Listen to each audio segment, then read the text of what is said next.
Welcome to the Entrepreneurial Blueprint Podcast. Real people, real stories. Chasing dreams, overcoming obstacles. Come get inspired and take action. I know you're ready. Let's go.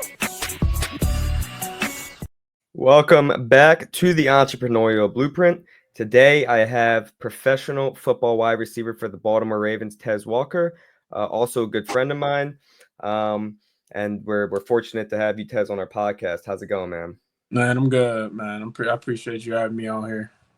Yeah, so I like to just introduce, why we specifically chose you to come on.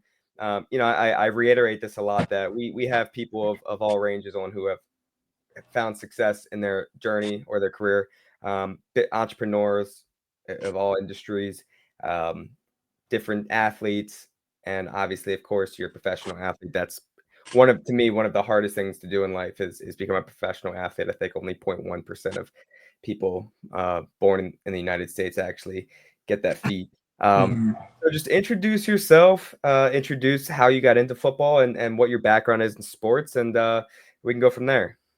All right, I'm gonna start with my whole name because a lot of people don't know how to pronounce it. Devontez Walker again, but I'm from Charlotte, North Carolina, born and raised. Really, I was like, I don't know how I remember. I was like 4 or 5. Saw it on TV. My grandma was in the kitchen cooking. I was in the room playing or whatever. Saw it on the TV.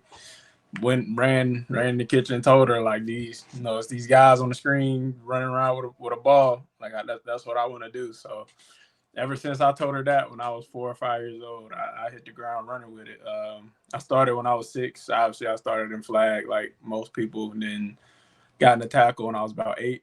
So I've been playing since. So that's pretty much how I got into it. It wasn't really no influence on it or nothing like that. My uncle, he's a big sports fan, so he was always watching football. I was around it, but really, I saw it and hit the ground running with it. So you started playing when you were 4. Did you always know you wanted to be an NFL wide receiver? Yes. Oh, wide receiver? No. But like NFL player, yes. I didn't carry the position at the time. So that's pretty incredible. So you grew up playing football. I'm sure you played all different positions. I'm sure you played other sports as well. But you always knew you wanted to be a professional football player. That wasn't just a want. Like, you probably knew that that's where you were going to be when you're older, right? I mean, that's something I had no plan B. Like ever since I told my grandmother that's what I want to do. Like I didn't care for nothing else to do anything else.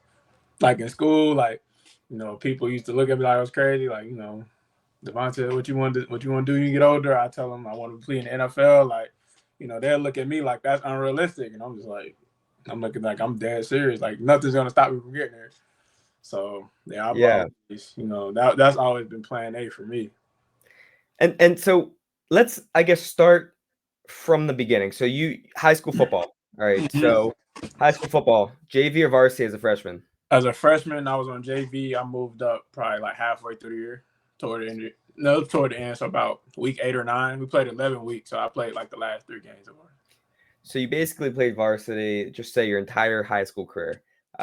Any state champions? No, we were my first 2 years. We were terrible, and then my last 2 we made like a playoff run a little bit and got eliminated. Yeah. Okay. So you had some adversity there. Then you get to college, and this is where I think I really want to dive in, or at least start to dive in, because this is really interesting to me. Because I think when you got to college, so you're 24 now, so you were 23, so that's 5 years ago. 8. So okay, so that's really where the NIL was starting to become a thing. The transfer portal was becoming a thing, and that's when a lot of athletes' careers become, a little bit of turmoil. You're kind of all over the place. So tell us where you played in college at the beginning, and then tell us your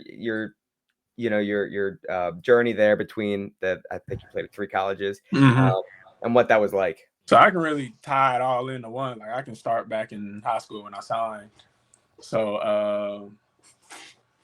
I'll start by my junior year. So my junior year, that summer, started to pick up a couple offers and stuff like that.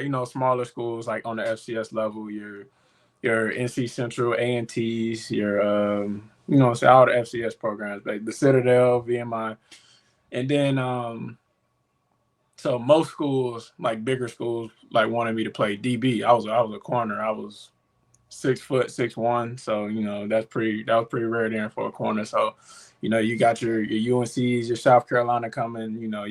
We're only going to offer you if you want to play DB, and I'm just like I want to come to college as a receiver. None of them didn't budge when I told them that. So a lot of those smaller schools they were the ones pulling the trigger. And East Carolina was my biggest offer at the time at receiver. So they offered that summer going into my senior year. Went on a visit, committed like a couple of days later. So my whole senior year, I was committed to East Carolina. At the end of the year, they didn't have too good a year that year. The head coach who offered me got fired or whatnot. So I was like, shoot, I don't want to go there. I be hearing stuff like new coaches come in, they start redoing scholarships and giving out to other people. So I'm just like, I ain't even gonna deal with that. So I decommitted, and like I said, that was my biggest offer. So no more schools really budged. Just a lot more of those FCS programs. So I think right when I decommitted, like a week later, East Tennessee State came to my school. They were, what I'm saying, they were like, shoot, like you're a guy that's pretty high on our board. I'm 16, 17 hearing that. I'm like, shoot, that's I can go here and play up right off the bat. Every high school kid is thinking that when they're looking at school. So they offer, I commit there 2 months later, National Signing Day. It was the later one, so like February. This is my senior year now. So this is February. Signed literally the next day. I was out working out, doing whatever. I tore my ACL the next day after I signed my national letter of intent. So it was a little panic there. I'm like, shoot, like that. It's like, I gotta call them, like let them know and stuff. I got people saying, don't, what I'm saying, don't do that, wait a little bit, stuff. So me and my high school coach, Joshua Harris, he's been my mentor through everything. Like I still have a great relationship with him now. So me and him went up to their one of their like spring games, and I was, obviously I was on like, crutches and stuff. This is like a month removed. Like I haven't had no surgery yet or nothing. So we get up there, they take me to the training room and stuff. They like, they like, you're gonna be fine. We're gonna take care of you when you get up there and stuff like that. So then, think like that same week is when I went and got like my official MRI for it. Boom, torn ACL, torn PCL, partially torn meniscus. Like they diagnosed all that, and I'm just like dang, like I informed them and stuff like that. So about 2 months later, I received a call from them. They were like, Tesh, we saw you when you came up. We still think highly of you and stuff like that, but we're not going to bring you up this fall. Like we're going to bring you up in the spring semester in 2020. This is a week before I was supposed to go up there. Like when all the scholarship players supposed to go up there, I hear that and I'm just like that's wild. Like when I was up there, y'all said y'all was gonna take care of me when I get there, or whatever. Like none of this was mentioned, and I'm just, my mind, me and Coach Harris, our minds is like they're doing this obviously the ACL tear or whatnot. So, but so that happens. I'm like starstruck. They really did that. So, so I didn't go to school right off that first year. I didn't go to school at all. So I get my surgery in June, start rehabbing. I'm doing rehab through like the healthcare insurance and stuff at Novant. I was still doing rehab in my high school with the trainer there. So then probably like 2-3 months later, I ended up getting a job so I can like I started working with this trainer, got a job, so I'm able to pay for it. That was like an extra little rehab thing or whatnot. Yeah. I still go to him now, like for strength and stuff. But all this is happening.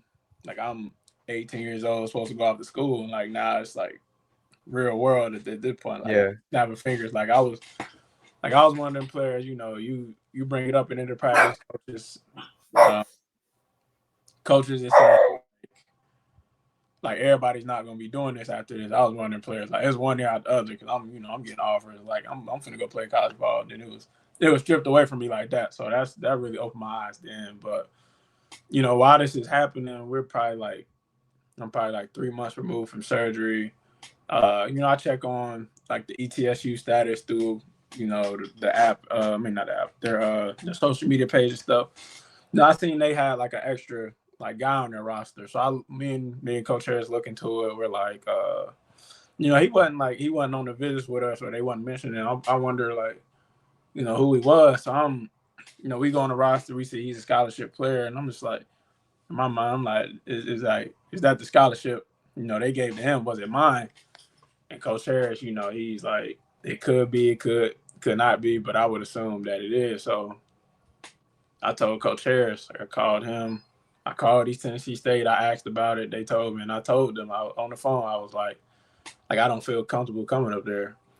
And they trying to like talk me out of still talk me into coming up there and stuff like that. Like I'm telling them like, I'm gonna get on the phone with the NCAA and like I'm gonna let them know I don't want to come no more. Like I haven't stepped foot on campus, so me and Coach Jared read into it. It's like something in there I didn't step foot on campus, so like I should still have all 4 or 5 years to play somewhere else or whatever.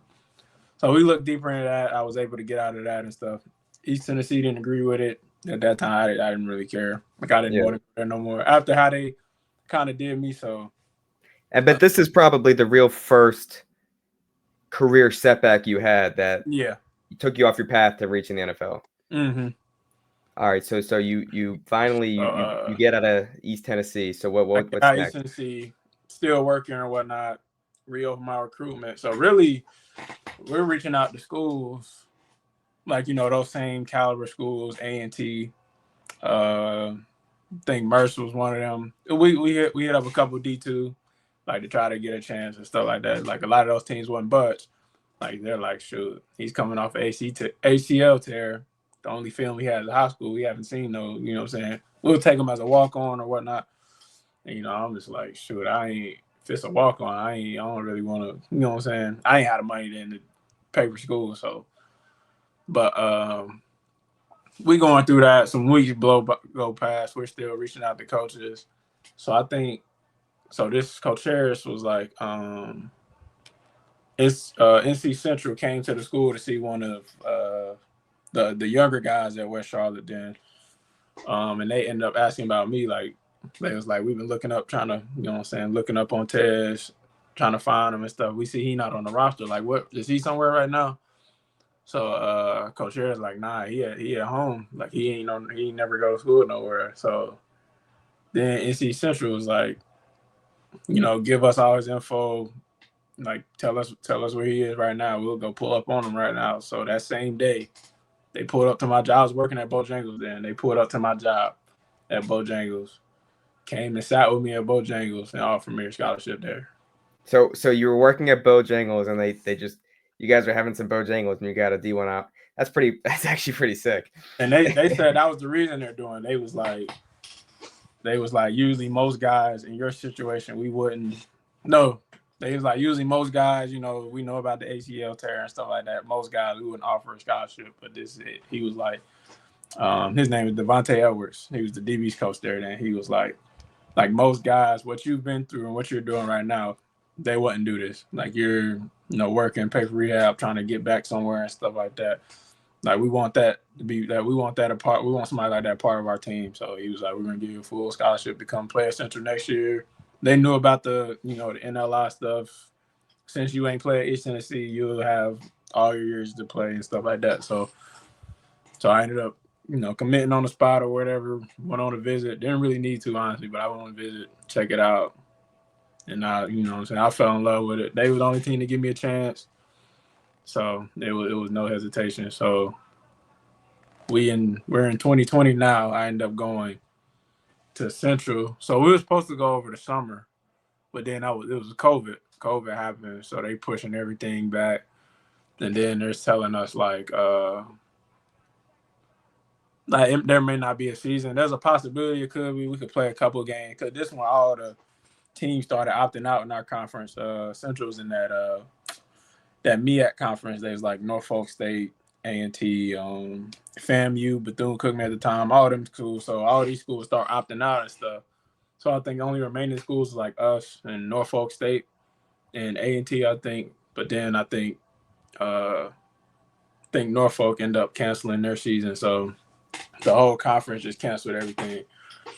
So fall 2020 didn't get to play that year, and they canceled everything because of COVID. So we're practicing and stuff like that. And then they're saying later on that year, they're saying we could play in the spring, play like 4 games against whoever wants to play, I guess, or something like that. So we're practicing a little, preparing for that. We get to like January, February, they cancel that as well. So I went a whole another year. So I'm 2 years removed from high school to going into my 3rd year not playing any games. My last game was in 2018. So let me ask you this. Do you have any doubts creeping in your head saying, look, maybe it's just God telling me not to do this? Or no. So nothing was going to stop you from playing college football? No, and that's why I made the move to leave after my first year there, because so we do spring ball. We end up, regular spring practices, had a spring game and all that. But throughout that, we're in meetings. We have like coaches saying, because of COVID, they stopped the baseball program, so they wiped that because funding. They wiped a couple other like smaller sports or whatnot. They were saying like football could be next. We didn't play that year, so we didn't bring in nothing. So, oh wow, we hearing these conversations. I'm in my head like, man, I can't. What I'm saying? I can't go through another year not playing somewhere. Like it's going on 3 years. I gotta. If that's true, I gotta find somewhere and play. So, I'm talking to Coach Harris like they talking about canceling, disbanding the football team or whatnot. Like I gotta leave or something. Like I can't stay here and go another year without that. So he like schools will come see him while he's still coaching at West Charlotte. Schools will still come. As these schools are coming, he'll refer to me like, asking around about like this transfer portal stuff. I think it was still new then. We're in what now? 2020? 2021, I think. Yeah. So that was like the first year it started. Yeah, like Justin Fields was like the first guy to do it. Yeah.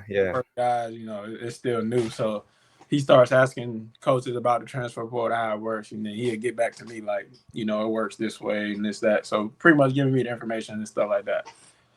So I'm just like, shoot, I had no film, so I pretty much was like taking a chance and what I'm saying, whatever happens.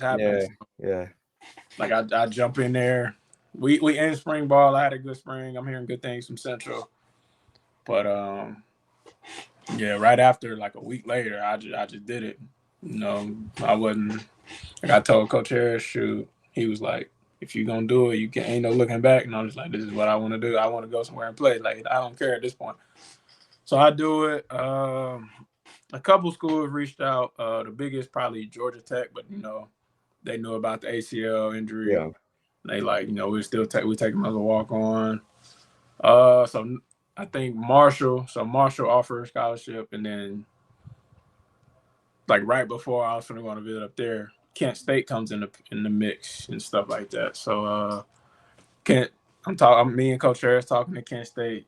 They like, shoot, if he come up here, we want to try him out first and this and that and stuff. So I'm talking to Coach Harris. He like, you want to, what I'm saying, you got Marshall, like partially Kent State right now, no guarantee. So you can either go to Marshall or you can take your chance to go to Kent State. So me, like I didn't want to go to Marshall. Like it's the middle. It's the middle of nowhere. Like you Marshall's known for running backs, running the ball. I'm trying to go somewhere. To be fair, Randy Moss did go to Marshall. Randy Moss did go to Marshall. I mean, that was a different time though. Like I Marshall. I just see running backs come out here and D-line stuff. So I'm just like, shoot, they can't. They sending stuff. From their school, like how they offense and stuff is. Shoot, I'm seeing them throw a whole bunch of deep balls, and I was like, that was my game. It still is. Like it ain't no. Yeah. figure that. So they throw him. I'm like, shoot, I want to go there. You know what I'm saying? That's all they do there. So talk to Harris. I talked to my people, telling them like, this Kent, it's in Ohio. Like, shoot, this is what I want to do. And then so my grandma, she wasn't really on board with it at first because like a lot of people don't know. So I was her caregiver for, like, the back end of middle school, early high school. So, I was taking care of her like after practices and stuff like that. Like I would go home and what I'm saying, I was making sure she was good, feeding her, helping her use the bathroom and stuff like that. So I was always close enough to her to where I could do that stuff for her. So with that happening and stuff like that, she was a little uncomfortable with it. But I talked to her, told her what it was for, like this is, a big opportunity for me and stuff like that to get where I'm trying to go. And she understood that. So so she ended up moving in like with my mom and stuff like that. So she was well taken care of then. So, talked it out with Harris more, thought about it, prayed about it. I was like, shoot, just a chance I'm gonna take. So spent my last that flight. I remember the flight price. I probably had like $600 to my name. I spent like $479 for a there and back trip. Oh, wow. So you really were putting all your faith in God that this was gonna work out. Sure, like shoot, the flight is crazy. It's funny, the flight got delayed to like I got almost left the airport because the flight got delayed to like 3 a.m. Oh my gosh. Like I almost didn't make it up there, but I ended up going. Did the workout for him or whatnot. It went good because I went. The head coach at the time, Sean Lewis, took me into a room with the receiver coach, Coach Middleton. It was like we're gonna offer you a full scholarship to come here. We like, we like what you could bring to us in the future and stuff like that. So, and that was how I got to Kent. So, flew back down, packed all my stuff, drove back up a week later. So this is like summer 2021 at this time. So that's how I got to Kent. So get to Kent, having a good summer, having a good camp and stuff. So in our receiver room now, we had a lot of like 5th and 6th year guys. So my first year, I didn't pop right off. Like I had guys in front of me and stuff like that. This is my first year. Like I'm really still technically a freshman because this is my first year. Like I haven't played college football yet. So, I'm sitting behind these guys. I'm getting a little bit of reps here and there. I think I finished the season with like, it was like close to 200. It was like 180 some yards. Had one touchdown at the end of the year in the bowl game because I feel like somebody didn't play or something, but that's how my year went that first year. Honestly, really, I'll say the light bulb clicked that year also, as far as like, what I'm saying, always being on top of things, like the plays and stuff like that. So it was a situation. We're in about week 8. We're playing Buffalo. It was one of them action games. Like it was like a Wednesday night. Close game. It's like high scoring game. It's like 42-35. We're winning. So, we were like big in that situational stuff. Like coaches be like, you in there and this situation, like you gotta be this. Like they, what I'm saying? They were real hard on us with that stuff. So, they throw me in the game. Quarterback, we did like signals and stuff like that. Like he'll just throw out signals to the side to let you know what route he wants you to run. So I had like a hitcher. So my initial route was like a hitch or something. DB's pressing or whatever. So, everybody knowing that's my game. Like a guys up close, like they want me to run down the field. So quarterback give me the go signal. I didn't see it. I ran a hitch. Oh. So I ran a hitch, seen the ball go over my head, thought it was a touchdown. Like it was no question. So I looked to the sideline. Every coach, even like, so I remember it, like our special team coordinator came off the bench, doing what he was doing, came and like snapped on me. Like I had like 5 coaches snapping on me at once. The entire team, wow. The entire coaching staff. I mean, I understood it, later. Then in the moment, I was like, dang, like they ain't have to do me like. But now I understand it, like tight game and stuff like that. So after that, I didn't see the field until the bowl game. So like I said, we're in like week 8. I didn't play for like 5 games or so. And this is your sophomore year or your freshman year? This is my first year at Kent still. Okay. So I didn't play these games. And this one I was like, dang, like, like this level, you gotta always be, you know what I'm saying, on your stuff, or they like this is what happens. So Right. The room for the margin of error is slim in college when you get to college because everybody's talented. Nah, for sure. Especially like with how competitive that conference is. Honestly, little sidetrack. Like that conference don't get enough credit for like how competitive and how like you're talking about the MAC? Yeah. Yeah. And like how good like players are in that conference. Like that conference I feel like should get more, you know what I'm saying? Should get a little more appreciation because the talent I've seen come through there, like include myself, like it was crazy. Yeah. But yeah, so I didn't play for like 5 games straight. Like I even went on it was like 3 weeks. Like I didn't talk to the receiver coach because it's like, I mean, we were butting heads a little bit because like, dang, like, well, I ain't playing. Like I got guys and some coaches. I got defense coaches like Tez. We understand like your frustration. You should be out there right. and that. So hearing those things, like I'm just like I ain't trying to hear none of that. So I'm going through them weeks, but like I'm practicing hard as ever still. Like I want to be out there. Like I want to help contribute to us winning. Like we were still winning. We ended up making the MAC championship and stuff like that. But I'm just like, shoot, like I know I can help this team somewhere. So I'm practicing my ass off. Like I'm, you know what I'm saying, bombing everybody. We doing team periods, good on good. Like I'm, you know what I'm saying, I'm doing my thing. So they started, recognizing that stuff. Like I started getting pulled to like the office and like, we got some guys leaving next year. You got an opportunity, you can come, you know what I'm saying, be a starter and stuff like that. So we get to the bowl game, had a good bowl game, had like 2 catches, had a long one had like a 74-yard touchdown. Like that was my first college touchdown in the last game of the year. So it was pretty much like momentum going into the next year. Killed it in the off-season workouts and stuff like that. Like I didn't even really go home that offseason. Also, like shoot, like I was so bought in. Like I'm trying to be a starter and stuff like that. Then it goes back to what you was telling me, like what we were talking about, like how like the stuff you're sacrificing. Like I didn't winter break. We had winter break. After winter break, I probably went home and see my family like twice in the year. We're in 2022, so I probably see my family twice in 2022. Wow. So it was all in. You were all in. I mean, that's what we like to. That's exactly the type of stuff we're seeing on this podcast of people who just are bought in. That nothing's gonna stop them to their dream. So, let's continue. I'm bought into this to your story. Nah, it's unbelievable. Sure. So you're going into your sophomore year. So you had your bowl game. You're going into your sophomore year. So what now? So you had a great summer ball.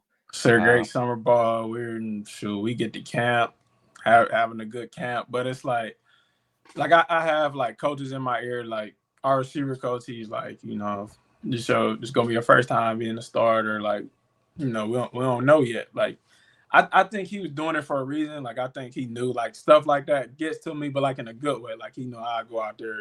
I don't like hearing that, but it's like fuel to like, you know what I'm saying? Yeah. Get that out of me. So, he's telling me like, we don't know like what you're gonna bring. Our night we got. He's talking about our non-conference schedule. That year we had Washington, Oklahoma, and Georgia. And, this is Washington. Michael Penix is there. Oklahoma was like top 10 at the time. And then obviously Georgia was coming off a natty. So I know our conference was pretty hard. But yeah, he's talking about that. He's like, like we want to see it, but we don't know if you can give it to us. And I'm just like, it kind of, like upsetted me a little bit. Like, dang, y'all gotta have some type of confidence in me if y'all plan on starting me, like, telling me that. Like I ain't trying to hear that. Yeah. But shoot, I ain't really let that bother me much. We got to, we get through camp, had a good camp. We get to Washington. So you're in Washington. Mm-hmm. So this is probably also the biggest stadium you've played at to date. To date, no. So the year before, we played at Texas A&M, the first game. So my first ever college game was at Texas A&M, and it was fresh off of COVID. So this was the first game fans could come. When I tell you, So before last season, we played KC because KC is the loudest stadium I've ever been in my life. Yeah. I'll probably say Texas A&M is next, either them or Georgia. But I'm gonna say Texas A&M because Georgia wasn't as loud because like we were in the game the whole game, and we'll get to that. But Texas A&M was one of the loudest crowds I've ever heard. Like it was crazy. But Washington definitely up there. They stadium was nice. That's one of the nicer ones I've seen. Yeah. And it's like right on the water. Like it was crazy. But we get to Washington. Really, this was like the first time, hearing about like Rome Odunze, Jalen Polk and all them. Like they were torching us. Like it was every time I looked up, like they wanted them catching a bomb or like a drag route or something and scoring. So they go up like 13-0. I think I had one play where I like early on, it's like the second drive. It was like 3rd and like 8 or so. Caught a screen, I slipped and like it was one knee. Like I didn't fall all the way, but I had one knee on the ground, so I was down obviously. But it was like a clear path to like the first down, Yeah. I get to the sideline, our Coach Lewis, he like, you good, we're gonna come right back to you. He always said that, but he always came back to me, but he always said that. So I'm like, man, I ain't getting the ball no more. That's what I'm thinking. I got players like you should have got the first. Like you can't be falling out there. Like our running back, he was like a 2-year starter already. He like, man, like you gonna be out here, like you gotta, you know what I'm saying? You gotta pick it up, do this. I'm like, bro, that's one play. Like we got a whole game. We still early in the first quarter. You can't help slipping. It's not like you dropped the pass. You slipped. You know what I'm saying? Like, but I'm thinking like, dang, like they, you know what I'm saying? It goes back to what our receiver coach is telling me, like I feel like they ain't got no faith in me. Like, stuff like that has always drove me though. Like that's why I feel like I've made it as far as I have because of stuff like that. So, but yeah, that happens. Shoot, we go back out there. It was weird. It was like we were backed up like 3rd and something. We ended up getting like a pass interference at even holding, so it was like automatic first. So Coach Lewis, we called a timeout. Coach Lewis come to the sideline like, shoot, we need a big player or something. Like Tez, we finna come to you right now. And I'm like, shoot, what you trying to call? He like, I'm gonna call. He called a play. I think he's still running, so I ain't gonna say what he called, but it was a play for. The two, it was like me and then the slot guy. It could go to one of us, but I was single, so usually we always pick the single guy. So he called a play. We go out there. I seen the guy. He playing about 9-10 yards off of me. They was in cover 3 the whole game, but I'm like, shoot, like Coach Lewis, like he want a big play. Like I ain't finna, so I ain't running nothing else. I'm finna run past the dude. So. Hike the ball, dude's backpedaling. So he's like weaving like his butt to the sideline. He's like weaving, he's playing this cover 3 technique. And I'm like, I run right at him because that's how we were taught to run it. We run right at him. Then if we got him, we can stick it and run. Shoot, dude just kept weaving to the sideline. I just stuck my foot in the ground, went inside of him, and ran right by him, the ball in the air. And I see it, tracked it, scored. That was like, That's 3 years of 4 years of ACL, COVID, flight. Yeah, and 5-6 year guys in your spots.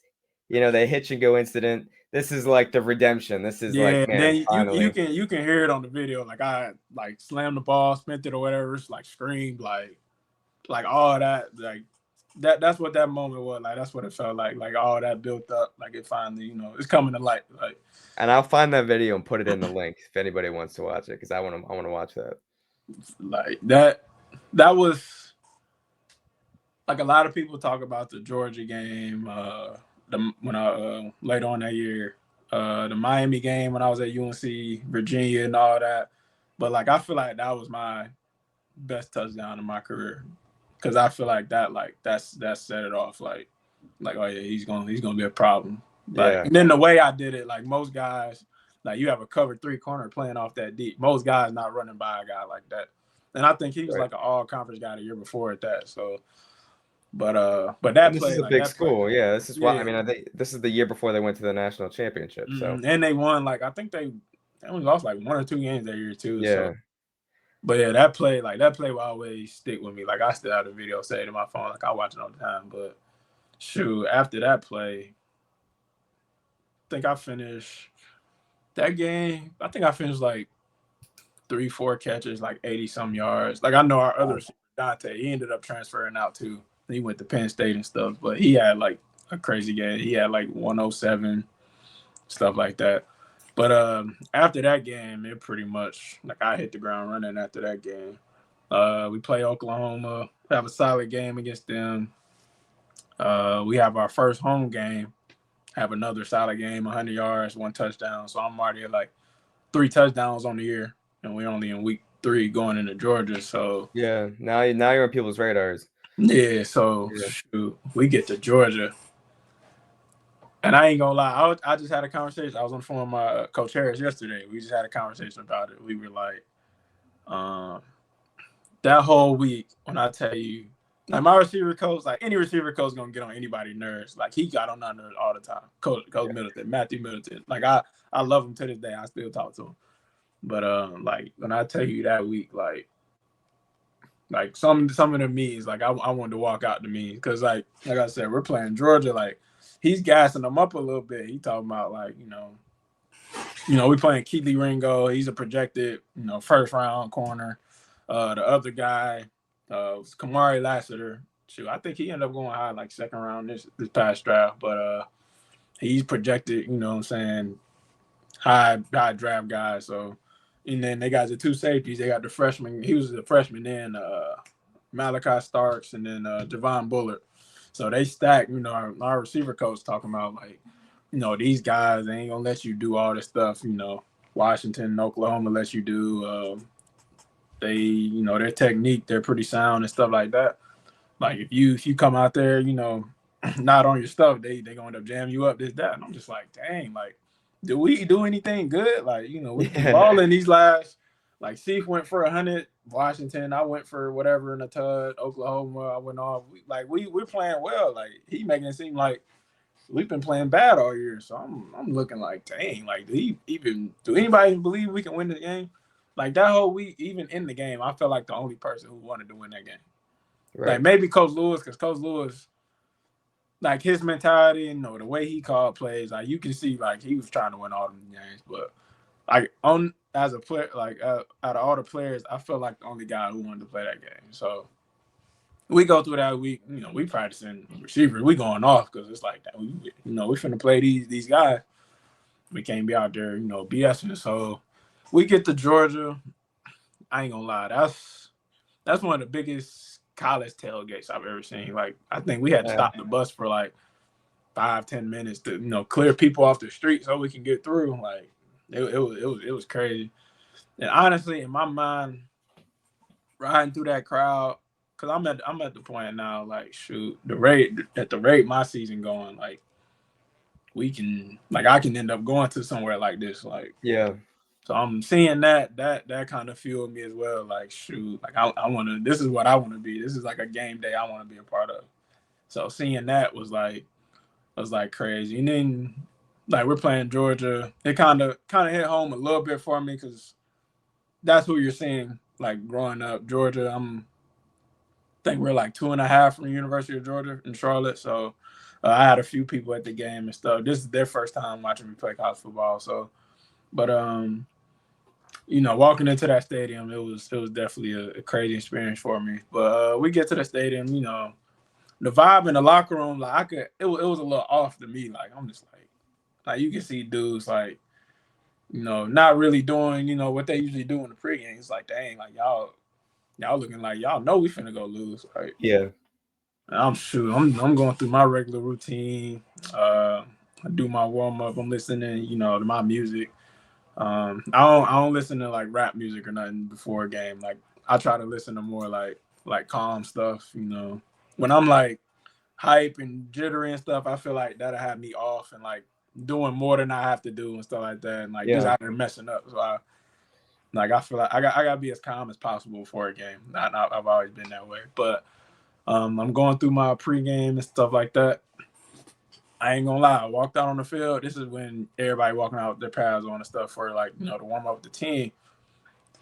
what was the guy's name? I forgot his name. He was an offensive tackle. He went first round, I think, in like that same draft, so like 2023 draft. I forgot his name, but I seen him and like his teammate walk to the locker room. I was like, God, and like he was just like legit. This is this SEC ball. Like this is what we're gonna see. But it's like seeing it, like being on that field with him. It's like, dang, like shoot. I felt bad for our trench guys. Honestly, I'm like, all right, like I see how y'all feel a little bit, but shoot. I'm like, they put their pants on like we do. Like, they ain't no different than us. So we get to the game. Really, that game, like our defense, well, first, coin toss, whatever. They getting loud. It's a sold-out game. I was actually surprised. Like, Georgia versus Kent State, I ain't expected to be a sold-out 12 o'clock game. It was sold out. So everybody come to the sideline. They're on offense. I just get on the bike because I get on the bike before every game.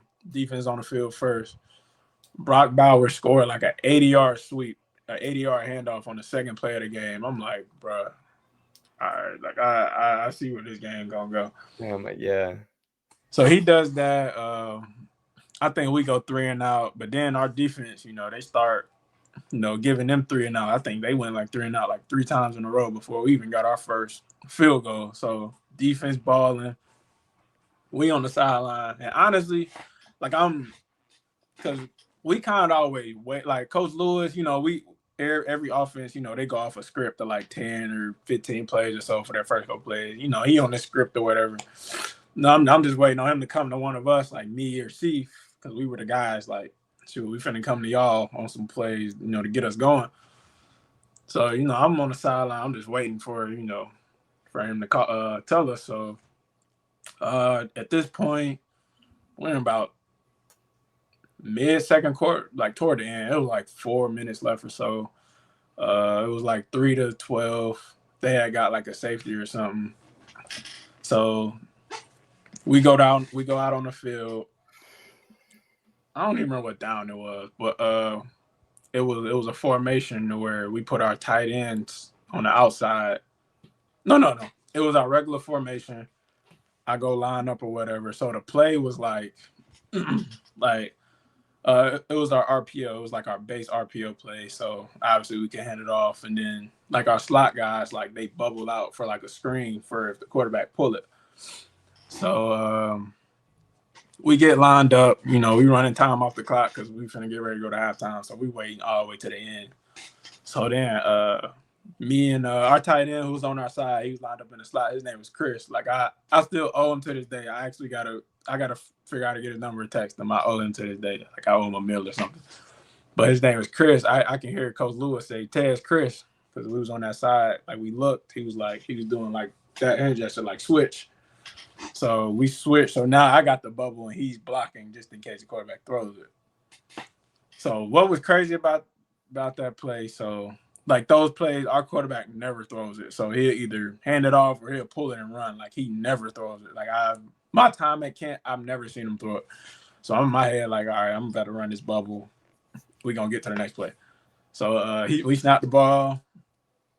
I back out, but I see him pull it like he finna throw it. And I'm like he really is he throwing it out of bounds or he finna throw it to me? He threw it to me. I catch it. Like I turn. I see Chris. He dogging that corner. Like it was no way the corner was making that play. Like I turn, see Chris. By the time I passed Chris, like I see nothing but the pylon. Like right. Shit. Like everybody seen this video. Like I took off down the sideline. I seen one safety coming. I beat him at an angle. So then I see Starks. He ran at an angle. I'm like, shoot. And, in my head, I'm like, man, I'm finna smoke this dude. Like, and he ain't catching me, so I'm running. I score. Like, I say that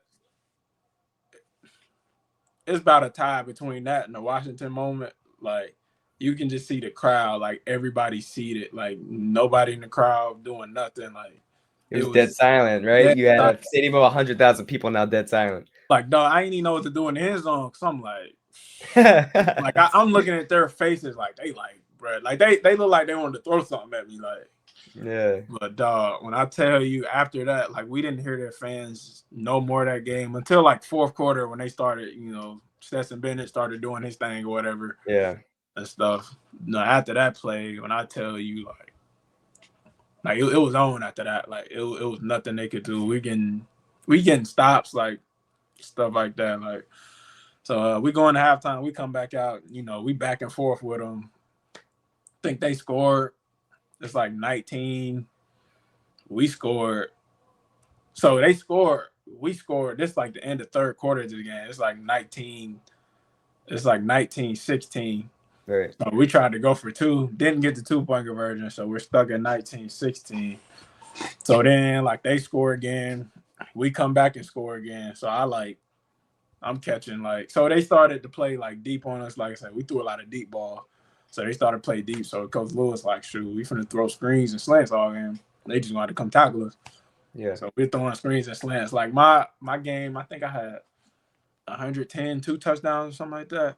Shoot, out of that 110, outside of that screen, I probably caught like 5 slants. Like I had all that off slant. Because shoot, they playing so far off and then Right. They don't want you to beat them long, so you'll take it short. Right. So we're throwing these slants and screens like they couldn't do nothing with it. But then I forgot what happened. I think we ended up throwing an interception or fumbling or something, but it like changed the whole game. So we're in like the fourth quarter at this point. So then, they score or whatever. I think final score was like 34-24. Because we didn't score no more after that. But shoot. Yeah. When I tell you that was like the most fun I ever had in a football game. Like that game. Cooking up the top school. They probably won the national championship that year. I think they did. And then I think we scored the most on them that whole year. Oh, that's crazy. Because so, they go for it. I was gonna say, I think they held everybody else to, like under 10. That's crazy. Yeah. So I want to get to UNC because so now you're balling out of Kent. Mm-hmm. And so you're making the decision saying, hey, I gotta actually start going to some of these big schools. Right. So, and honestly, so after the UGA game, school was reaching out to Coach Harris because obviously I can't talk to these schools. They reaching out to him. They're like, shoot, would he transfer after the year, this and that? And he like, and I'm like, yeah, of course. But like me and Harris, we always, did our research before we made any move. So throughout the season, I'm still balling or whatever it is that we're looking into like the NCAA rules and stuff. So it was saying like, you would have to graduate in my situation, I would have to graduate to be able to transfer again because I already transferred once, whatever. But it was like something in there saying like, if you have like a certain situation or like if you're close to home, like it was stuff in there to where you found a clause that could get you out of it. Yeah. So we seeing that like, oh yeah, it's like a no-brainer. Like especially like with my situation, that's going back to me being my grandmother's caregiver and always being around her and stuff like that. And that's that's what we pitched to the NCAA then and stuff like that. And then also the COVID year, like I never played that year. So me and Harris like, shoot, we got everything we need to be able to, leave and go transfer. So, I mean, I thought about staying depending on who stayed with me, like at Kent, but then, like, our whole offense ended up leaving. Like, I was the only one who almost got stuck because of my situation. Like, Dante left, went to Penn State. Colin, our quarterback, he left and went to UCLA. Our running back left.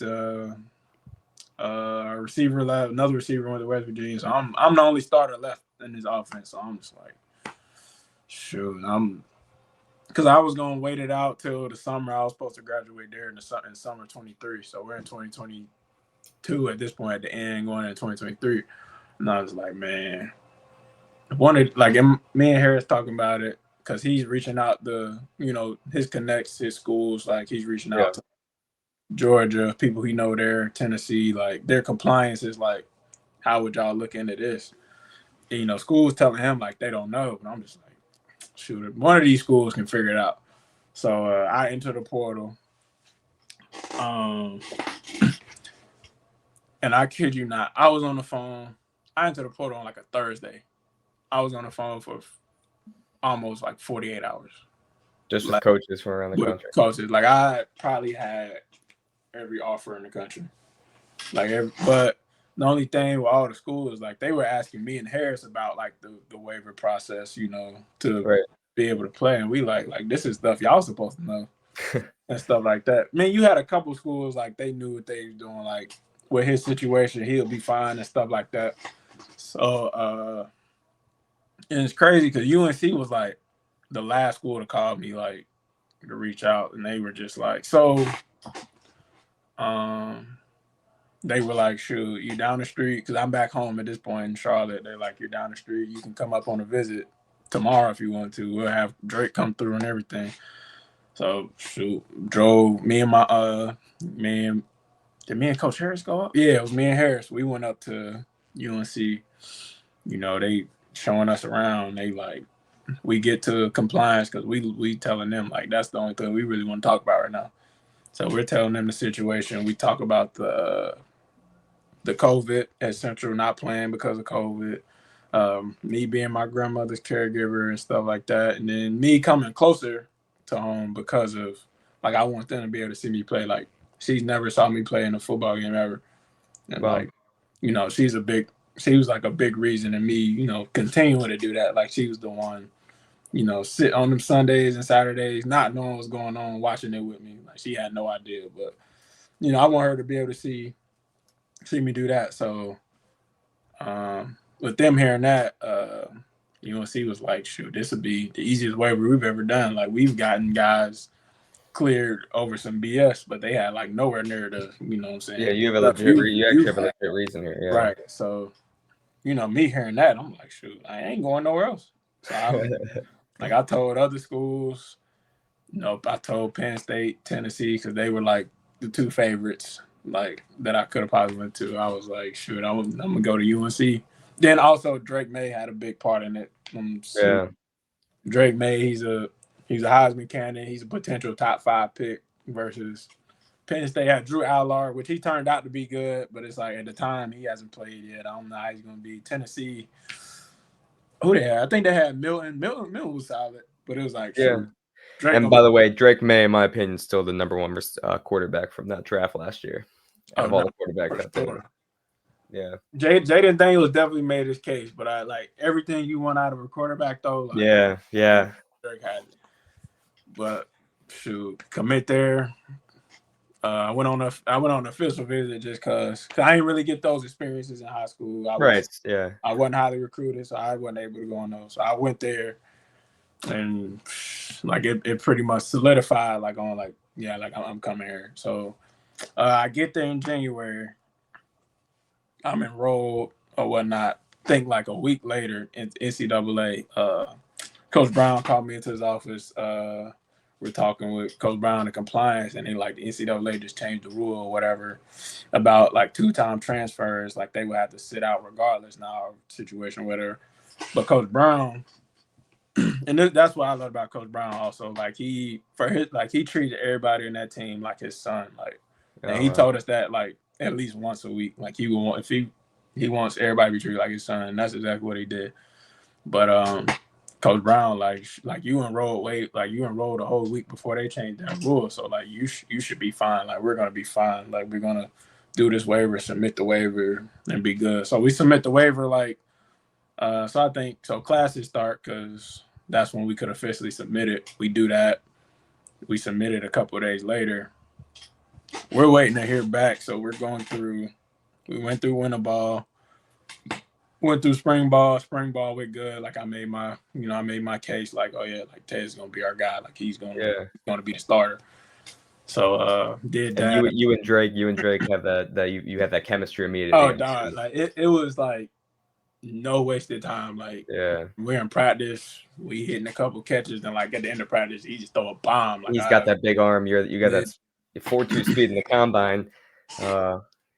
So you know the chemistry was there since I got there. So do that. We're going through all this. We hit the summer, and we still haven't heard back from him. Yeah. So we talking to Coach Brown, Coach Galloway, the receiver coach. He like you're gonna be fine. Like we're gonna, you know what I'm saying? We gonna get this done for you. So I'm in my head like dang, like I'm having thoughts like this might not get done. Like I might have to miss a whole nother year. This would be 3 seasons I've missed in 4 or 5 years. Right. I've You've only sat really out played. longer than you've Yeah. actually played. Yeah. So I'm having those thoughts every day. Like, you know what I'm saying? We get out of the summer, we get into camp. Like after the first or second day, like I go to Coach Galloway, like I just break down like crying. Cause you know what I'm saying? Like I said, this would be my 3rd year missed in 5 years. Yeah. Like I just like, and like they knew what I wanted to do. Like I told them on my visit, like I'm trying to go to the league. Like I'm gonna do this 1 year and I'm gonna leave. Like I told them that. Yeah. So that goal, like knowing that goal was like right there in front of me. I just got to get through this year, you know, do what I got to do. Like that crushed me. Like having that thought, like I might not play this year. So I'm going through camp, you know what I'm saying? Like I had to go, like they were letting me like go home because I told them like I can't stay in a room with somebody. Like, you know, like I'm breaking down, crying every night, like shit. Like this might not happen because we're at this point. I said we're like a week out and we still haven't heard from the NCAA. So, you know, that's going on. My camp still was like I still was balling and whatnot, but yeah. So we had South Carolina. This was the week of, you know, I'm still practicing, you know, with the starters. Like Coach Brown, like you're gonna play. Like we're still gonna practice with everybody and stuff like that. So we drive down to Charlotte. So this is the night before the game. So we had the game in Charlotte. Drive down to Charlotte. I'm in my room talking to, I think I was talking to Harris or somebody or something like that. You know, letting people know, like people that's gonna be on the game. Cause I had probably, if not, I had close to like, if not 20, I had close to like 20 people at the game. Like I had Oh wow. a lot of like family at that game. Like so I get a call from like Galloway, like meet me in my room or whatever. Go to his room, like I can see him and Pat. Pat was like our, you know, football ops guy. Like he's talking to compliance and stuff, getting all that stuff done. He's like they're not gonna let you play, bro. And I'm just like what you mean? And he was like, they ain't gonna let you suit up tomorrow, like we were, you know, prepping you to do. And I'm just like, you know, Coach Galloway come hug me or whatever, like, and I was just in my mind I was feeling like emotions, but it was more so like again, like I was starstruck. Like why would they do that? And then like they waited till the night before we were about to play to give us an answer. Like I was like, so I leave, you know, everybody going to dinner, going out there, people like I'm in the room, like bawling out tears, like damn, like they gonna take another season away from me. I'm just like, so now I'm having thoughts like, shoot, should I come back another year? Which I most likely was, because it's like, I get my degree or whatever. So I'm like, should I come back next year? Should I just take my chances and go off of my Kent State stuff and go to the league? Like, you know, like I've already taken chances before to get all the way here. Shoot, just another, you know what I'm saying? Yeah, we're gonna keep going. So that happens. I talked to Coach Brown, like, so the game happens, you know. I know I was still there for the guys, cheering them on. Like we had a lot of young guys, so like I knew I was needed in the room, and that was like real big for me in that time. Like I wasn't playing and stuff, so I'm talking to Coach Brown. He's like, you know, we're gonna do everything we can, you know, to make this right and stuff. Like we have connections with ESPN, all these news people and stuff. Like we're gonna make this like a big deal. Like you're gonna be fine. So I'm in, like that's kind of going one ear out the other to me. I'm like, bro, like they've already said no. Like I ain't gonna, you know what I'm saying? Whatever happens at this point. That's where my mind is. So but then so we get back to Chapel Hill after that game. You know, each weeks are going by. I say probably like week 3 when stuff like started getting to me, like, you know, I'm on the sideline watching these guys. You know, I'm all for it. Like my teammates, you know, doing their thing and stuff like that. But like now, like I'm walking around, you know, getting stared at, and I'm in class getting looked at, like, and I can see people like they kind of probably feeling bad for me or something, and then so it was like a psychologist on campus that I would go to, stuff like that. Like I'm telling her like I'm going home, like I'm going home out of class, like feeling bad because it's like people feeling bad for me. Like I'm getting looked at the guy on campus, like, Yeah. oh, he So couldn't play because of that situation. was this the toughest situation you've dealt with so far in your career, being on campus, not In being able to play? my career, no. I say it's up there, but no, I don't think has nothing on like that ACL injury. Yeah, There was some dark days. yeah, Like I thought I was gonna have to work for the rest of my life. This you know I'm yeah. young minded. I'm 17, 18. Like I'm gonna have to be doing this, working at Bojangles the rest of my life. Like thoughts I was having. So Yeah, there were some dark days, but yeah. and Well, you say what? I was just saying. So back to UNC. So you went to psychologist. You're learning, but still, I still look at it as an opportunity because Right. most guys go to college and they everything they planned is going accordingly. Right. Every single year something's come up, and this is the first time that you're really waiting for your big break, and it just seems like you found it, and now here's another setback. So you're on campus, you're dealing with a psychologist. What was the next step of that journey?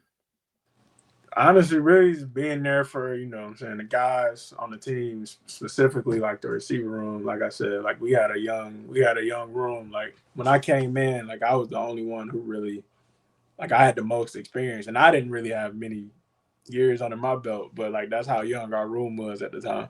Like when I came in, it was me and Nate McCullum. He came from Georgia Tech, so he probably was the most experienced in the room, honestly, because he was like all conference at Georgia Tech and stuff. But being there for them, that like kind of drove me. I'm just like, shoot, you know, I can, you know, sit in because I told them, like, I even emailed teachers, like, I emailed teachers, I told our academic advisors, like, I don't even want to go to class. Like, I still did eventually because you don't go to class there, you're going to fail. Like, that Yeah. UNC's one of the toughest schools.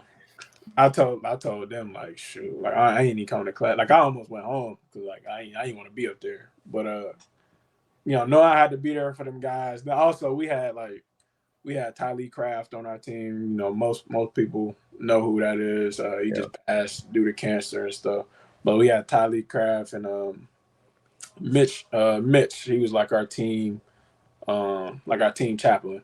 Like the stuff they were going through, I used to think to myself, like this stuff can be way harder than what it is. You know, they're seeing them come in, watching practices, coming in, being around the building every day. Like that's what made me come in, because I'm just like, I ain't going through nowhere near half of what they're going through. Like they're you know what I'm saying, their life on the line. They're still doing this stuff. So, you know, I'm just like, shoot, I can lay in here all day, feel bad for myself, or I can go out here and be, you know what I'm saying, show everybody how good of a teammate I am and stuff like that. So every week, you know, I'm with Coach Galloway, you know, telling guys like what they can do to, you know, be better out there and stuff like that. So I mean, as we're going through this, we're winning games and stuff like that. So and that I kind of built a bond with those guys. Like, you know, I was there at this point, I'm only there for 7 months, and I built like lifelong relationship with these guys. Like I still talk to them. So I feel like that was like real big for me. So just being there for them. And then so we're in like week 4 or 5. One of our boosters, her son played on the team. I called her Miss Jen Evans. She would come to me like here, because I was still I started practicing again. Like I'm doing like scout team stuff, you know, BSing or whatever. Because I was like, I still, you know what I'm saying, like I don't want to be out of shape and not practice. Yeah. So I'm keep my body moving. So I'm over there doing scout against our first team defense. Like I was dogging them, like, you know what I'm saying. But you know, I had like our corners, like they loved it. But Yeah. So during those practices, I have Miss Jen come to me like, like we're getting close, and I'm same thing. Like one year out the other, I'm like, man, they done said no. I ain't finna, y'all ain't finna put this in my mind and think I Yeah, got you don't want to get you your know what I'm hopes saying? up just to be let down again. Yeah. Right. But she's telling me that, and I'm like, I mean, I guess, but like I said, they already said no. But we're playing Pitt because we had a bye and we played Pitt. I'm at home because they was an away game, so I went home, Charlotte, and stuff like that. We get back the next week. Coach Galloway, like, I wasn't going to meetings either. Like I go to receiver ones, but like, so we always had like meetings like later that day, so like around 5, and I would never go to those because like shit, I ain't playing, I ain't going to them. Right. But Coach Galloway's like, Ted, like I want you to. This is like Monday of that week. I got approved to play, whatever. I'm like, he like Ted, like I want you to come to this meeting, break down film with me for Syracuse. We playing Syracuse that week, and I'm like, all right, bet. I walk in the room, all the receivers in there. I'm like, I thought it was just gonna be me and Galloway, but I sit down anyway. He like, Ted, I want you to take notes. This that. I'm out here like why, but. I'm taking notes or whatever, doing this. So I'm doing that throughout the week. I'm at the meetings and stuff. We get to Thursday. I'm about to walk. We practice. I'm still doing scout stuff. Like I ain't doing no starters. Like I don't know no plays with the team or nothing. But we get out of practice. I'm about to go to class. Like literally, I'm finna walk in the door. I get a call from Coach Galloway. He's like, I want you to come to my offense and stuff like that. Like he said it in a tone like I was in trouble or something. You're like, damn, what'll I do?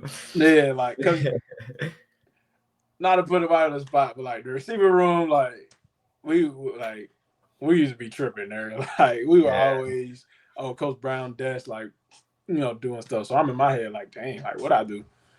But I go in his office, he got the face, like he got his normal face, like chatting to me, like, you know what I'm saying, trying to keep me encouraged or whatever, like, you're gonna be a big part of this team, like woo that, and like we talking about the next year and stuff like that. He like, you gonna come back, you gonna play well for us, you gonna get your degree, this and that. I'm like, man, that shit sound good. Like, Yeah. like, bro, I got this class, like I gotta go to this class. Yeah.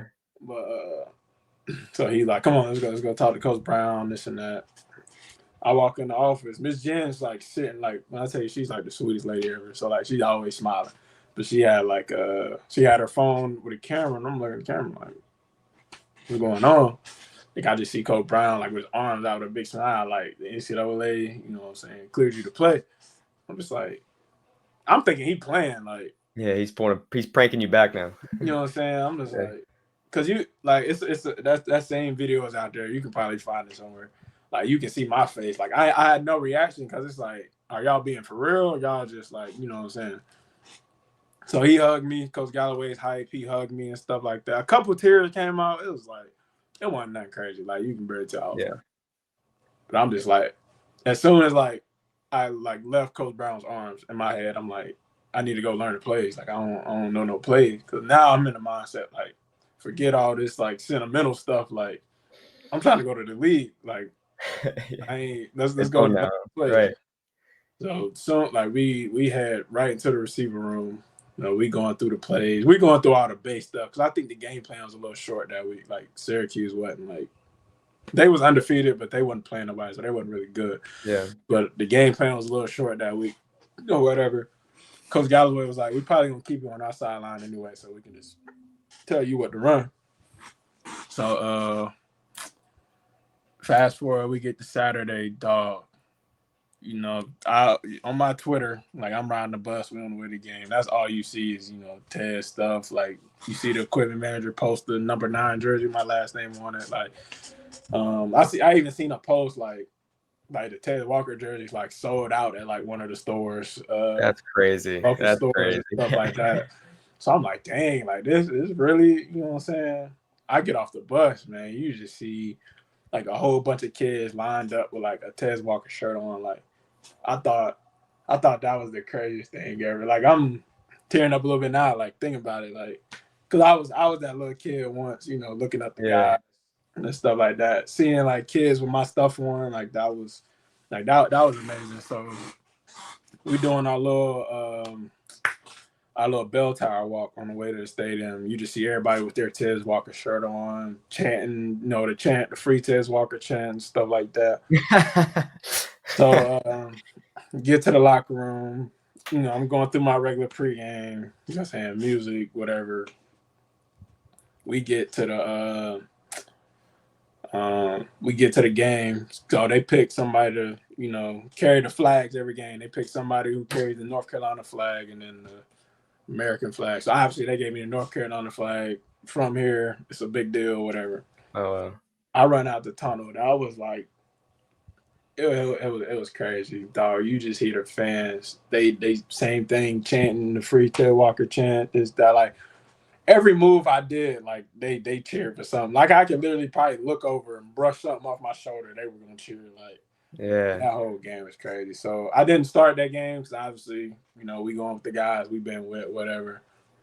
Go through the first drive, we score. We had a Mario Hampton in the backfield. Like we just hand the ball off. We get to the next drive.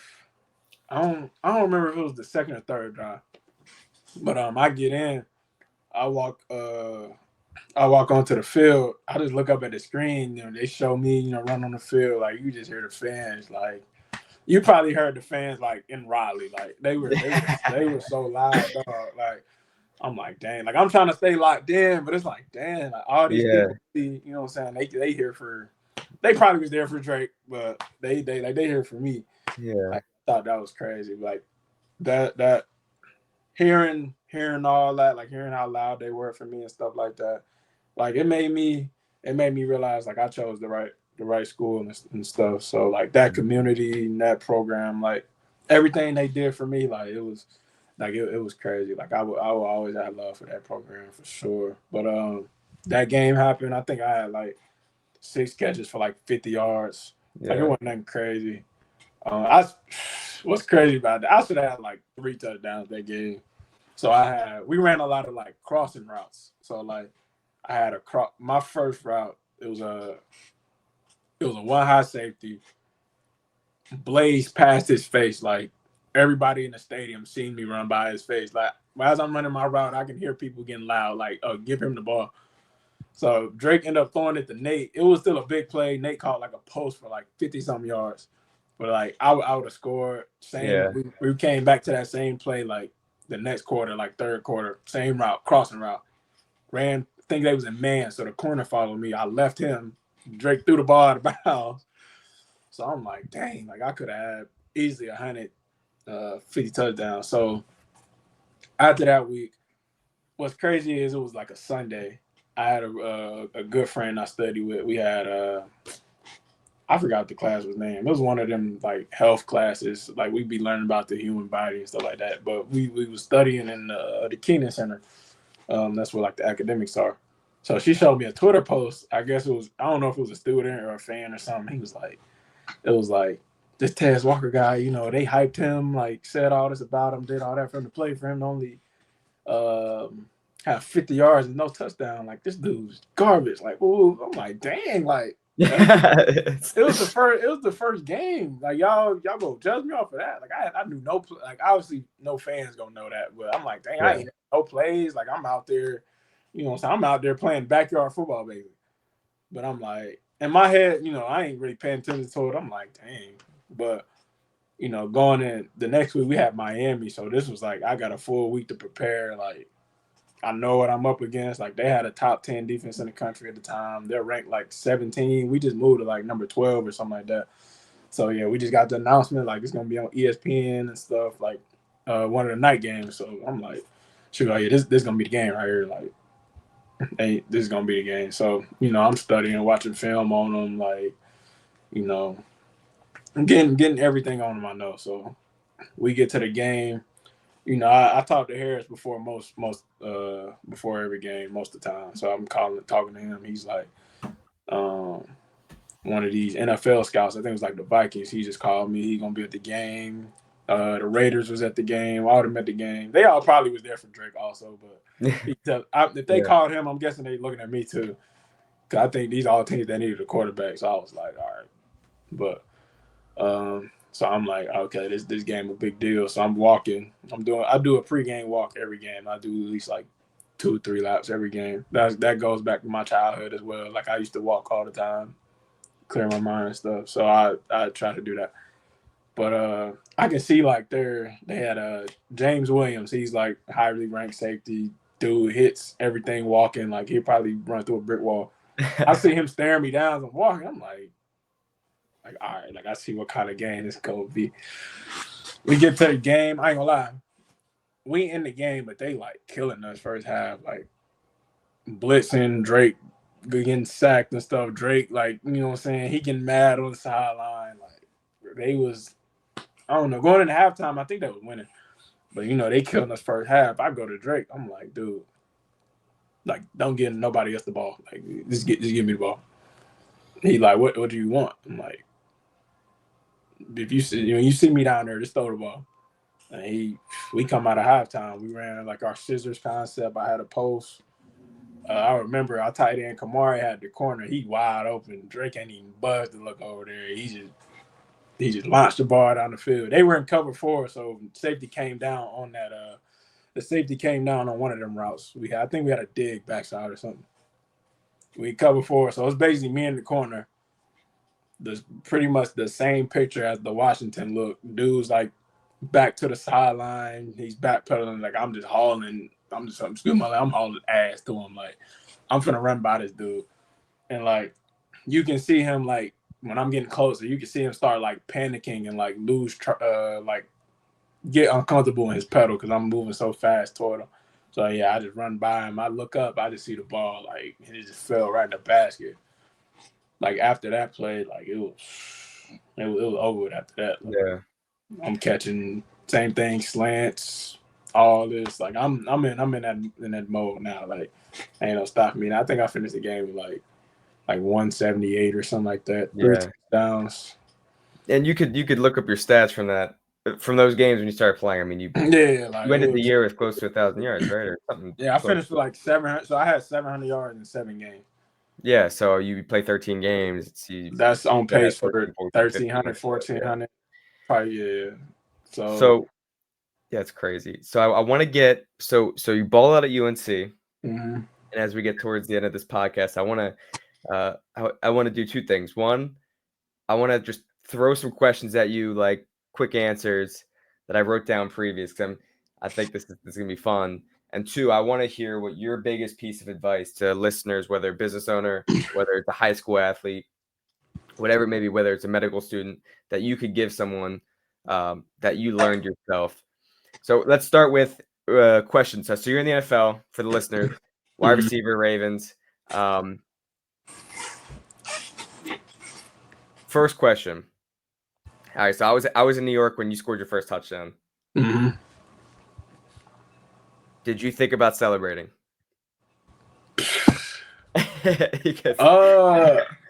I mean, because I always, you know what I'm saying, our generation, we TikTok. So, I got a couple in the back of my mind, like TikTok dances and stuff I see. But in that moment, no. Because it's like, so, because that play was drew up for me. I was sitting in the other end zone, and I could see it develop. And I don't know if it was their safety or whatever, pulled forward, and you were wide open. And Lamar saw you at the last second. I was like, please hit Tez. Like that play was drawn up for me. So I'm not surprised the ball came to me, but then it was like I catch it, I'm like, dang, like I just scored. And not only your first NFL touchdown, your first NFL reception, right? Yeah, it was crazy. Like, so I look up, I told Tap, I look up, I just see the fan holding his hand out. I'm gonna dot this dude up. That's so funny. I do that. And really, I probably would have hit something after that, but I just see Mark. As soon as I turn around, Mark Andrews hit me with the hardest headbutt I've ever felt in my life. But like it was still a good feeling, like knowing this guy's like right there with me. Pat ran down, Lamar, Zay, all them ran down. Like guys that's everybody on the team who pretty much like believed in you the whole way. like being there for you. Like I feel like that was a celebration in itself for me. Yeah, for sure. You could see the glory in your and how you felt. All right, second question. Well, so you told us you like calm music. Which you gotta have a pump up song though. What's your pump up song? Pump up song? A pump up song? Hold up. I'm gonna go look at the playlist actually. Cause I got a playlist, like I listen to it on the bus. That's mostly like the hype stuff I listen, but as soon as we hit the stadium, like I just turn that on calm stuff, the yeah. calm stuff, yeah. Because I'll tell you, I have a few I have when I was playing college baseball. I had Metallica. I loved Metallica. Even though I didn't actually like their music, but there's one song, Enter Sandman, always gets me going. Like I've never played Virginia Tech, so I probably can like they probably have the best. Like they probably have the best walkout like ever, like in college football, like that. Seeing how loud and hype they get, and hearing the stories from like I know Sam Howell, like I'll be throwing with him down here. He be telling me the story because they played Virginia Tech fresh out of COVID when fans can come back. How loud they were, like hearing them stories from them UNC guys. There's probably no other walkout like that. So yeah, but Enter Sandman's a good one. Let me see. I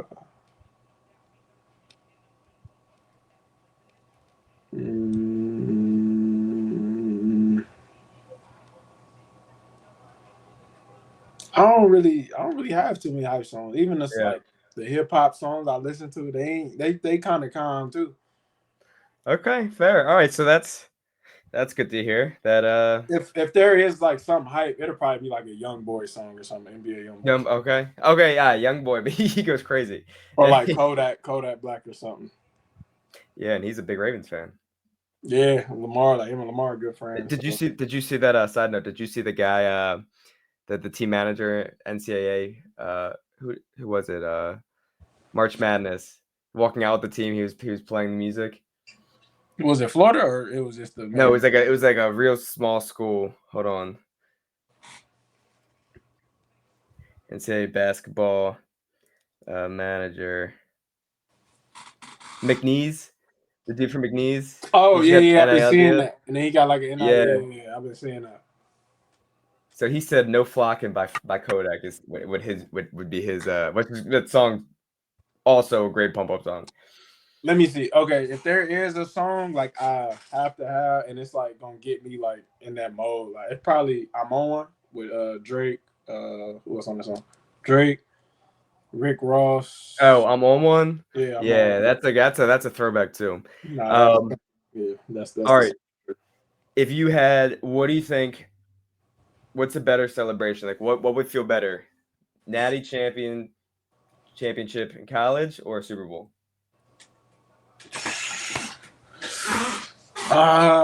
Super Bowl. Super Bowl? I'm gonna say I want to say Super Bowl, and I want to say it's not close, but I ain't gonna say it's not close. I feel like a Natty's a big deal too. That's crazy, yeah. A Super Bowl championship because it's like you did it at the highest level. Like honestly, I feel like anything in NFL is gonna feel way better than college because you're doing it all at the highest level and the competitive balance. There's only 32 teams, like everybody. Yeah. Then it's like everybody in the NFL, even if you get a shot to the NFL, like you're like you said, like you're the top town in the world. You're the best of the best. So like you're doing this against the best of the best. So all right, and last one, and most importantly, who's the best Spider-Man? By the way, fans, if you're listening, listeners, Tez is the biggest Spider-Man fan you'll meet. Who's the best Spider-Man? The best? So I'm gonna just say, like, I feel like they all are great in like each way. So I'm really just starting like me, and it's like nostalgia for me. Tobey Maguire is the best Spider-Man. Tobey Maguire by far. I don't even think it's. I don't think it's close. Spider-Man 2 is the greatest superhero movie ever made, and I don't think it's close. Like maybe all that MCU Avengers movies and stuff is they're good, but like, Spider-Man 2, like if you're watching this, like. And if you're a kid, if you've never seen Spider-Man 2, you have to go see Spider-Man 2. Yeah, I actually agree with you about Tobey Maguire. But I will say, like, if we're talking about like everything you want, like out of the qualities for like a Spider-Man, Peter Parker, I will say Tom Holland got it. Like I feel like he's done a great job. Yeah. Andrew, I just like his love life and his like him and Gwen Stacy. Like I like how they did that. Yeah. No, I mean, real quick before we get to the end of this podcast. But I like I think was it Avengers when the multiverse when they all three, or maybe it was Spider-Man when they all three show up together. Oh yeah, no way. People like, I just think, I don't know, like I feel like nowadays, like what people want in movies, like I don't know what people like nowadays, but me, like I feel like No Way Home is up there for one of the greatest, at least MCU. Like I think they're up there with Endgame for greatest superhero movie. Yeah. Okay. Well, that's a bold statement, but hey, I don't. You didn't like No Way Home? No, I liked it a lot. But greatest is a I think the greatest superhero movie ever is Dark Knight. The Dark Knight Returns. Dark Knight is a good one. I'm just not a DC fan. Like I can never get into Dark Knight. I like. I could watch that before like any baseball game, and that movie pumps me up. But I do love the Joker, like as the character. I love the Joker character. Like I got that Fortnite skin. Joker, and then even the most recent one, not most recent, but when you had Bane and all of that, I thought that was great. All right, so just take 1 minute, but most importantly, in all seriousness, I mean, clearly you have had more life experiences, ups and downs, probably than the average person that you'll ever meet. What is the one lesson that you could take away that you could give any listener that you'd want to share? So the lesson I would always say, it's kind of more statement. I would say if there's a risk in front of you, take that risk.